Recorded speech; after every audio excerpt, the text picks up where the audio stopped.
فخذه. أما ما مألوف أن واحد يفقد عزيز يروح يطين نفسه من رأسه إلى قدمه أو ينبح. هذه تصرفات لا يقرها الأئمة الأطهار، ما يرضون لأحبائهم وأتباعهم أن يظهروا بهذا الشكل. في منطقتنا اكو شعيرة دي يسموها شعيرة التطيين.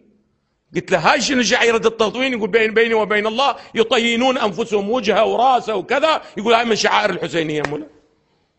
شعيرة شنو؟ التطيين مولانا. تسامع بها مولانا؟ هاي جديدة بدأت.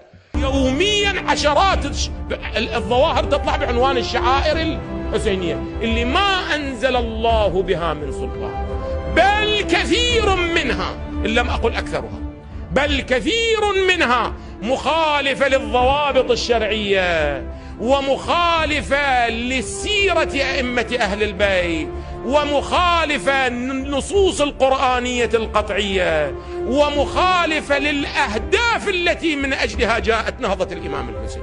منافي، يعني كلا هذين الشرطين غير متوفر فيه. لا هي منسجمة مع الموازين الشرعية ولا هي منسجمة ماذا؟ مع الأهداف الحسينية، بل تضر الهدف الحسيني، بل تبعد الناس وتنفر الناس عن الحسين وعن أهدافه.